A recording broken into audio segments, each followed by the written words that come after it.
When contact stops on both sides, what actually starts dying first is not the relationship itself, it's the anxious, avoidant pattern that has been running the show from the background and draining both of you.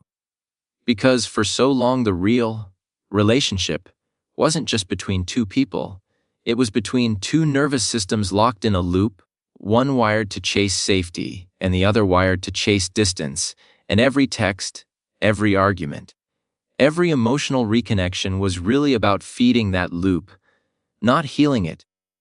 You reached out not only because you loved them, but because silence felt like danger to your body. You needed a response to calm the panic inside, and they pulled back not necessarily because they didn't care, but because closeness felt like danger to theirs. They needed space to calm their own internal alarm. So you lived in opposite survival strategies that fit together like puzzle pieces, but in a way that kept cutting you both.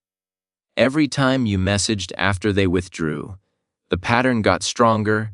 Every time they disappeared after intimacy, the pattern got stronger. Every time you explained your needs and then stayed despite nothing changing, the pattern got stronger. It became a rhythm. You chase, they retreat, you break down, they briefly return, you relax, they feel crowded, you start feeling confused, they start feeling trapped, and suddenly you are back at the same emotional point, different day, same wound. So when contact stops on both sides, the first thing that begins to crumble is that rhythm. Because the loop cannot exist without your participation, your nervous system doesn't get to rehearse the usual script. There is no text to obsess over, no cold reply to decode, no half-effort breadcrumb to inflate into a promise. You are left with something much more raw and honest, the truth of how this pattern has actually felt in your body, and they are left with the truth of what it means to no longer have you as their emotional regulator. At first, it feels like loss and emptiness, and that's why your brain screams that you made a mistake. Because the pattern is starving and it interprets starvation as proof that you still need it. Your anxiety wants the quick hit of a message. Their avoidance wants the quick hit of escape. But as the silence holds, the high both of you got from repeating the cycle starts to lose its grip. Your mind gets space to remember the full story. Not just the good fragments, the times you begged for reassurance, the times you felt small after trying to express your needs, the times you forgave too quickly because you were scared of losing them if you really held your line. And as that truth sinks in, something shifts. The pattern no longer feels romantic, it feels exhausting, and on their side, as the days pass with no new attempts from you, they no longer have your pursuit to hide behind. They can't tell themselves, they'll always be there, I can come back whenever. Because your lack of contact proves otherwise. It subtly exposes the fantasy that you would tolerate this forever, and that exposure begins to crack their denial. They may not show it, but your absence is teaching them a lesson your presence never could, that the emotional safety net they relied on was not permanent. It was a privilege, and it is gone. That's why this keynote matters so much, because people think no contact is only about getting over someone or making them miss you. But the deeper function is that it cuts the oxygen supply to the dysfunctional dance, the anxious, avoidant engine that kept both of you spinning without resolution. It forces both nervous systems to find new ways to regulate. Yours by learning you can soothe yourself, build a life, reconnect with your own needs and identity. Theirs by facing the discomfort of not being chased, not being endlessly forgiven, not being emotionally carried. And whatever happens next, whether there is a reconnection or not, comes from a different place, not from a panicked need to relieve tension, but from a clearer space where the old pattern is weaker, exposed, and no longer running unchecked in the background. And that is what shocks you, not that they might miss you, But that once the pattern starts to die, you finally begin to see how much power it held over both of you and how different you feel when you stop feeding it. When the contact stops on both sides, your nervous system goes through something that feels terrifying at first, but is actually profoundly healing. Because for so long your emotional world has been wired around their responses, whether they texted back, whether they pulled away, whether they were warm or cold, your body has been reacting like their attention is oxygen, and every ping, delay, or silence has been hitting the panic switch inside you. You weren't just onto them. You were regulated by them. Their presence calmed the anxiety their distance created. So your system got stuck in a loop. They pull away. Your fear spikes. You reach out. They respond just enough. Your fear drops. Your brain logs that as relief. And over time your body begins to believe a dangerous lie. I can't feel okay unless I know where I stand with them. So when you finally stop contacting, it feels at first like you've ripped away your only source of air. Your mind screams that something is wrong. Your chest feels heavy. You may obsessively rehearse what they might be doing, who they're with, what they're thinking. It feels like you're free falling. But what's actually happening is your nervous system is detoxing from the addiction to their responses. All the energy that went outward now has nowhere to go except inward, and that's why it feels so intense. As days pass and you still don't reach out, something subtle starts to shift inside you. The spikes of panic become slightly shorter. The constant urge to check your phone begins to weaken. You may still think about them a lot, but you also begin to notice other things. Your breath, your routines, your hunger, your sleep, your life beyond the screen. And this is the moment your nervous system starts learning a new truth. I did not die without their reply. I can feel pain and still stay here with myself. I can miss them and still go to work, still talk to friends, still function, still laugh sometimes. The pain doesn't disappear overnight, but it stops feeling like proof that you must break your silence to survive. And that is the beginning of your freedom. Slowly you start putting structure back into your life that is not centered around waiting. You build small rituals that belong only to you. Morning coffee without checking their last scene. Walks without stalking their social media. Nights where you read, watch something, talk to someone, or just rest instead of replaying the relationship on a loop. And whether you realize it or not, your nervous system is rewiring. It's learning that safety can come from your own habits, your own self-soothing, your own boundaries, not only from their temporary reassurance. The shocking part is the day you notice you went a few hours or even a whole day without thinking of them constantly, or the day you see their name pop up somewhere and your heart jumps a little less, or the day something good happens and your first instinct is not, I need to tell them, but I'm proud of myself. That's your system breathing on its own again. After months of being hooked up to the ventilator of their intermittent attention. You also begin to see the relationship more clearly when their responses aren't regulating you. You remember how often you felt anxious, how often you self-blamed, how many times you minimized your needs just to keep peace, and your body starts connecting the dots. It wasn't love making you sick, it was the instability. Without the constant hope of another text, you're finally able to feel the full weight of how tired you were, and instead of that breaking you, it starts to guide you. You realize you want a life that isn't lived in emotional suspense. You want a love that doesn't send your nervous system into survival mode every week. The longer you stay in this quiet space, the more your identity starts to stretch beyond them. You remember parts of yourself that went dormant, hobbies, dreams, personality traits that got muted while you were busy managing the relationship. And with every day, you choose not to break your own boundary for a quick hit of reassurance. You send your nervous system a powerful message: I am my own home now. Their response is no longer my lifeline. Whether they come back or not, I know I can live, breathe, and rebuild without orbiting them. That is the real shock. Not that they survived the silence, but that you did, and now you are no longer bargaining from fear. You are moving from a place within you that finally knows you were never meant to hand someone else that much control over your emotional oxygen. When contact stops on both sides, their initial feeling is often relief, and that can sting you if you could see inside their mind, because while you are pacing, shaking, resisting the urge to reach out, their first response is, finally, there's no pressure. No messages I don't know how to answer, no expectation on me. The silence feels like freedom at the beginning.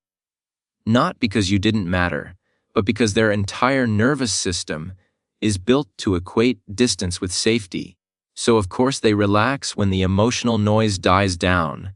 They sink into distractions, work, friends, scrolling, other connections, telling themselves, this is better, I needed space. It was too intense anyway. And from the outside it can look like they've moved on while you're still shattered. But what you don't see is that avoidance is a delay mechanism, not a delete button. It pushes feelings away. It doesn't erase them. And that's where the shock begins later, when your silence doesn't break the way their pattern expects. At first they assume you'll reach out, because you always did. They rely on the history of you folding first, apologizing first, checking in first, so even in the quiet, there is a background belief that you're still emotionally there. That any day now your name will light up their phone and restore the old dynamic. But as time moves and nothing comes, that easy relief starts to feel strange. The space that felt peaceful begins to feel empty. They go to message you and hesitate, remembering that you haven't chased in days or weeks. They check your profile and notice you've gone still, or you're living without signaling toward them. And a new thought creeps in that they didn't expect. Wait, did I actually lose them this time?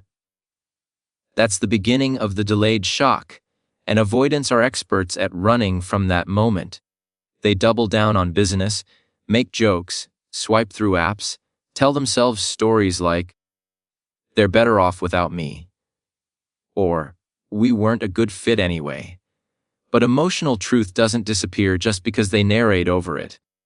When someone has been your anchor, your mirror, your safe place to vent, your deepest connection, their absence is not a minor change in the schedule. It's a structural shift in the emotional architecture of your life, and eventually their body feels it, late at night, when the distractions are quiet. In the morning when they wake up to no message from you. On a hard day, when instinctively they reach for their phone to tell you something and realize they can't. In those moments, all the things they dismissed about you start to hit differently. The needy texts they rolled their eyes at were actually proof you cared enough to stay fighting. The conversations they avoided were actually invitations to grow up emotionally. The boundaries you tried to set were actually attempts to build something safer for both of you. And the person who kept showing up, even after feeling hurt, begins to look less like a problem and more like a loss.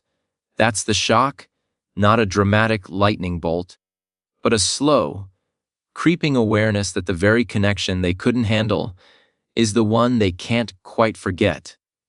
They might test the waters with a random story view, a small breadcrumb, because their ego wants to check if the door is still cracked open, and if you stay grounded, if you don't rush back into the old pattern, that shock deepens, because now the narrative that kept them comfortable, they'll always be there, they'll always forgive, they need me more than I need them, starts to crumble.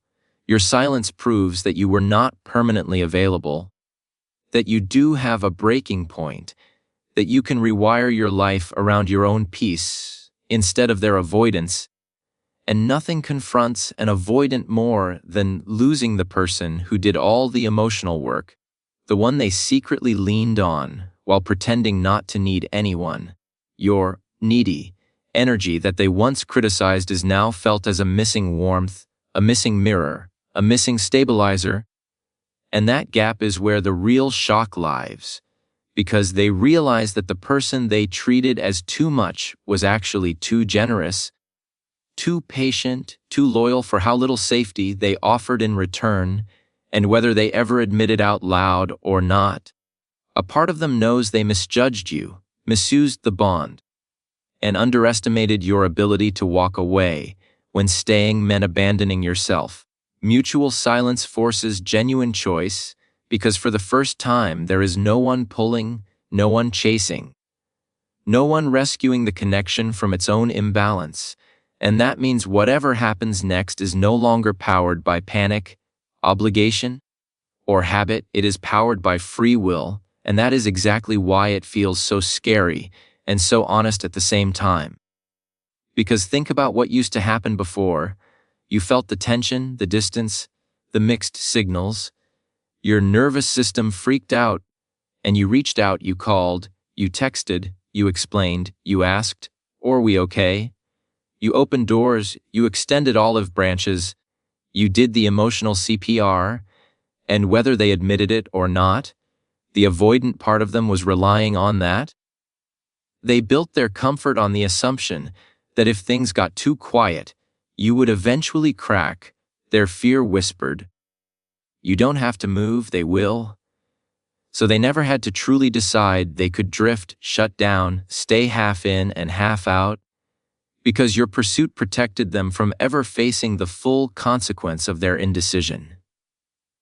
When you both stop contacting, that safety net disappears, and the relationship is no longer being dragged along by your effort. It just sits there, exactly where the last actions on both sides left it, and in that stillness you finally get to see something vital. Do they step toward you on their own, or do they only move when you initiate? Because now there are no more excuses. No more, "I would have said something, but you got there first." No more, "You're always the one who brings up serious stuff." The slate is clean, the air is quiet, and any movement from their side is voluntary. Any from yours is voluntary too. And that makes it brutally clear who is truly choosing. If they move toward you now, it costs them something. It costs them comfort. It costs them the illusion of emotional invincibility. It costs them the luxury of waiting to be chased. They have to feel their own discomfort enough to override their avoidance and say, "I miss you, can we talk?" And that one step, no matter how small, carries more truth than 100 conversations they only had because you cornered them into honesty.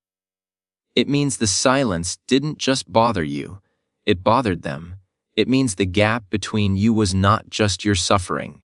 It was their loss too. It means when nobody pushed them, their heart still leaned in your direction, maybe clumsily, maybe late, maybe without perfect words, but on purpose, and you deserve to know whether that capacity exists in them.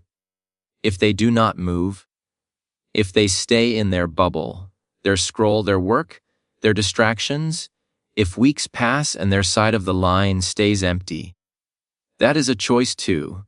Not necessarily a choice against your worth, but a choice for their comfort, their fear, their old pattern, and mutual silence reveals that without you having to interrogate, without more, "What are we?"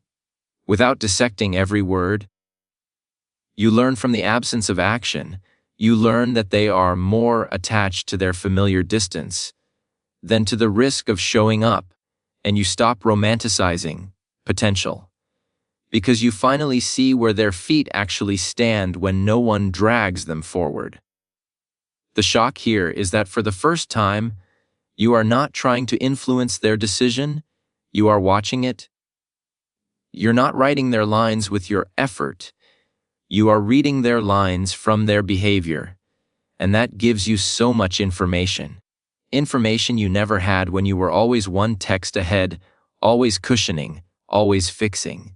You see clearly, do they reach for me when nothing is pulling them? Am I wanted or just relieved to be chased? And that clarity, while painful, is a gift because it allows you to respond to reality instead of to fantasy. On your side, mutual silence forces you into genuine choice too, because you're no longer acting on impulse. You have enough space from the pattern to ask yourself, do I actually want to open this door, knowing how it felt to live inside it? You are not texting out of reflex anymore. You're considering your own peace, your progress, your needs. You aren't just thinking, I miss them. You're also thinking, did I feel safe with them? And that shift is powerful because it puts your being on the table next to your longing. Mutual silence resets the board. There is no more illusion that the connection is being maintained by fate or by some invisible bond. It's either maintained by two people choosing to step toward each other, or it dissolves because one or both are choosing not to. And as harsh as that is, it frees you, because you no longer have to chase proof that you matter. You can simply watch what they do when all the pressure, all the pushing, all the scripts are gone, and let their choice, or their lack of choice, tell you everything you need to know. Whether they return or stay gone, the outcome is in your favor, because the moment you stop chasing and step into mutual silence, the win is no longer about getting them back. The win becomes about finally getting yourself back. If they return, they will never again be returning to the same version of you who once believed their presence alone was the prize. They will be coming back to a person who walked through withdrawal, sleepless nights, temptation to break their own boundaries, and still chose self-respect. That experience changes you at a cellular level. You now know you can survive the thing you once thought would destroy you, and that knowledge is power. It means if they come back, you will not be negotiating from fear, you will not be begging for crumbs, you will not be rushing to smooth over the past just to feel close again. Instead, you will be calm, clear, observant, asking yourself, not, do they still want me? But, does this new version of them align with the future I want for myself? And that question alone is proof that the silence did its job. It turned you from someone who was desperately hoping to be chosen into someone who consciously chooses to. So if they really have grown, if they come back with accountability, consistency, and a readiness to face their patterns, then the connection that emerges will be healthier than what you had, not because the silence magically fixed them, but because you will not allow the dynamic to slide back into the old shape. You already know what that shape costs you. You've already paid that price, and you're not available to pay it again. That means any second chance they get is actually a second chance you are granting, under new terms, with a stronger you as the gatekeeper, and that is a win, a version of back together that honors your heart rather than slowly draining it. But if they stay gone, if they never reach out, or if they drift in half-heartedly and you choose not to reopen the door, that is also victory. Even though it might not feel like it at first, because before, the relationship ending felt like failure. It felt like proof that you weren't enough, that you didn't try hard enough, that if you had said or done just one more thing, this wouldn't have slipped through your fingers. In silence, that illusion starts to die. You see that a connection that depends on you abandoning yourself to keep it alive is not a connection that could have ever truly succeeded.